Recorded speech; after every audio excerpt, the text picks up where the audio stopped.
প্রকৃতিতে নেমেছে শীত। ঘাসের উপর শিশির না জমলেও রাজধানী জুড়ে কুয়াশায় ঢেকে থাকছে দুপুর অবধি। গ্রাম অঞ্চল ইতিমধ্যে বাড়তে শুরু করেছে শীতের প্রকোপ। হেমন্তের শেষ ও শীতের শুরুর আবহাওয়াটা বেশ উপভোগ্য। ঋতু পরিবর্তনের ফলে শুষ্ক আবহাওয়ায় আপনার মানবদেহে বাঁধতে পারে নানা অসুখ। এ সময় আপনার প্রয়োজন বাড়তি সতর্কতা।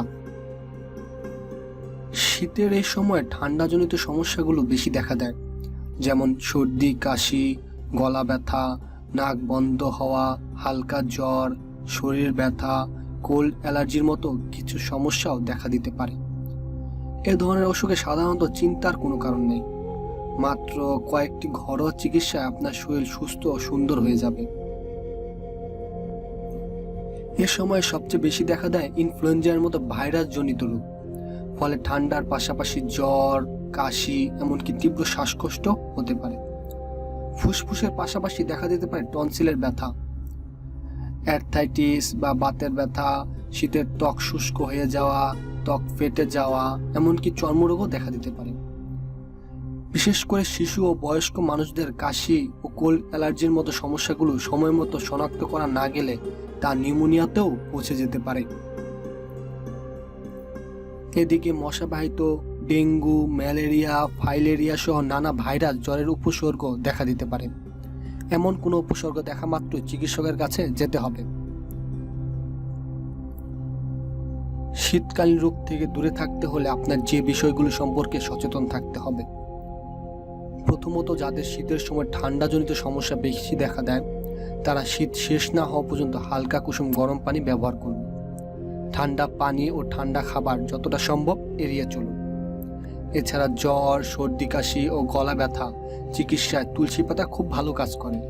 ছোট বাচ্চাদের সর্দি কাশি হলে তুলসী পাতার রসের সঙ্গে মধু মিশিয়ে খাওয়াতে পারে।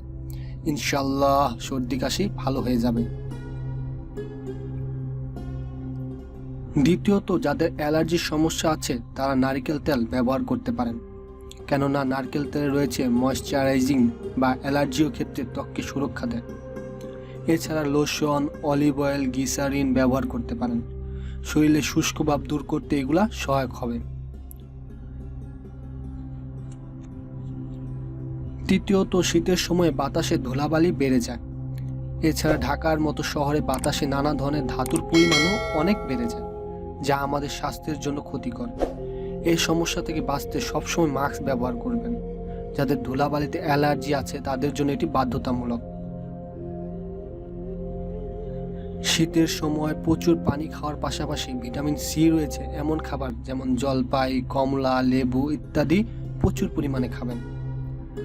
ঘরের দরজা জানলা বন্ধ না রেখে পর্যাপ্ত বাতাস চলাচলের ব্যবস্থা করবেন। যাদের হাঁপানির মতো সমস্যা আছে তারা চিকিৎসকের পরামর্শ মতো ইনহেলার বা প্রয়োজনীয় ওষুধ সঙ্গে রাখবেন। শীতকালেও নিয়মিতভাবে শারীরিক পরিশ্রম বা ব্যায়াম করবেন। নিয়মিত হাত ধোয়ার অভ্যাস করবেন। বড় ধরনের কোনো সমস্যা দেখা দিলে অবশ্যই তাৎক্ষণিকভাবে চিকিৎসকের পরামর্শ নেবেন।